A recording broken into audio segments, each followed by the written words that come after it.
আসলি মায়ের আবদার বাবার জন্য জিলাপি নিয়ে যাবে, তো জিলাপিটাই নিয়ে নি। 250 কত?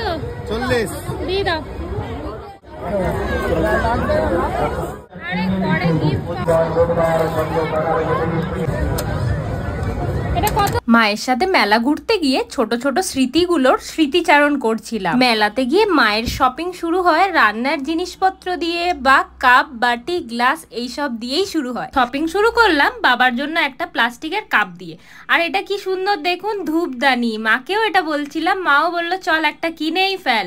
আজকে যখন এসছি সব পছন্দের জিনিস কিনেই ফেলি। ছোটবেলা যখন মা বাবার সাথে ঘুরতে আসতাম, বাবাকে দেখতাম পেছনে হাত দিয়ে দাঁড়িয়ে শুধু দেখতো যে কি কি জিনিস কিনছে। রান্নার জিনিস তো আছেই, কাপ বাটি গ্লাস তো আছেই, সংসারের ছোটোখাটো টুকিটাকি জিনিস মেলাতে এসেই মা কিনতো। আর বাবা বলতো তুমি কিনে যাও, আমি তো পেছনে দাঁড়িয়ে আছি পয়সা দেওয়ার জন্য। আর এই হ্যামারটা দেখে তো মা জাস্ট অবাক হয়ে গেছে। মা বলছে এগুলোতে কে চাপে ভাই? আমি বললাম অনেকেই চাপে, পয়সা দিয়ে ভয় পাওয়ার আমার একটু ইচ্ছা নেই। মা বলছে আমি বড় নাগরদোলাটা এই প্রথমবার দেখলাম, এতটাও বড় ছিল না, মোটামুটি ছিল।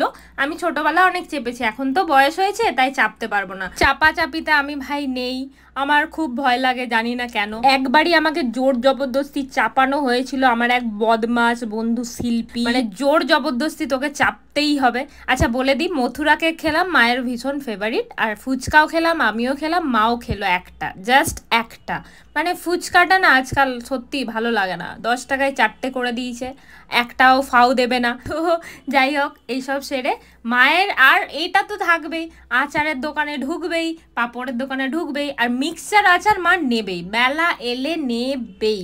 ড্রাই আমলকি আমার ভীষণ ফেভারিট, তাই 1 ডাব্বা নিয়েই নিলাম। পাঁপড় যেহেতু ভীষণ ফেভারিট, মানে প্রায় সপ্তাহের বেশিরভাগ দিনের লিস্টে পাঁপড় ভাজা থাকেই, তাই আলু চিপসটাই নিলাম। আরও বিভিন্ন রকমের কালারফুল যা যা থাকে সব কিছুই মোটামুটি 1-2 রকমের মা নিল। বিভিন্ন রকমের ডাল সবজি দিয়ে আমার বর রোজ খায়, সেটাকে স্ম্যাশ করার জন্য এটা আমার নিতেই হতো। আর মায়ের অবস্থা দেখো, এইটা নেবে কিনা শোকেসে সাজিয়ে রাখার জন্য। মানে বড় হয়ে বুঝলাম যে এই গয়না পরার শখটা কোথার থেকে এসছে, মানে পুরোটাই মায়ের থেকে এসছে। ফটো তোলা, ভিডিও করা, গয়না কেনা, মালা কেনা, ক্লিপ কেনা, কানের দুল কেনা, এগুলো সব মায়ের থেকেই আমার আসা। আমি জাস্ট দাঁড়িয়ে দাঁড়িয়ে মানে উপলব্ধি করছিলাম যে আমি জাস্ট বড় হয়ে গেছি, আমি জাস্ট মা হয়ে গেছি আর মা মেয়ে হয়ে গেছে। তো কাপ বাটি গ্লাস তো কেনার শেষ হচ্ছে না, মানে সারা মেলাতে যা যা জিনিস উঠেছে মানে সবগুলোই পারলে নিয়ে চলে আসবে, শুধু বাবার ভয়ে কিনতে পারছে। মানে একটা দারুণ এক্সপিরিয়েন্স হচ্ছে যত বড় হচ্ছি। ছোটবেলা মা আমাকে এই জিনিসগুলো কিনে দিত, নিজের পছন্দের জিনিসগুলো কিনে দিত, আর বাবা পেছনে দাঁড়িয়ে দাঁড়িয়ে জাস্ট পেমেন্ট করতো, বলতো তোরা যা খুশি কেন, আজকের দিনটা তোদের জন্য। আর এখন একটাই ফিলিংস হচ্ছে যে আমি দাঁড়িয়ে দাঁড়িয়ে মানে মাকে বলছি যে মা তোমার যেটা যেটা পছন্দ কেনো, আমি জাস্ট পেছনে তোমার দাঁড়িয়ে আছি। মানে দারুণ ফিলিংস। যারা যারা এই ফিলটা করো মানে তাদের কাছে সত্যি তারাই একমাত্র বুঝবে যে মা বাবাকে কিনে দেওয়ার, নিজের টাকাতে নিজের ইনকামে মা বাবার পছন্দের জিনিস তাও আবার র্যান্ডামলি কিনিয়ে দেওয়ার একটা আনন্দই আলাদা। মায়ের জন্য জিলাপি, বাবার জন্য জিলাপি নিয়ে, মানে জিলাপিটা ভীষণ ফেভারিট মেলার।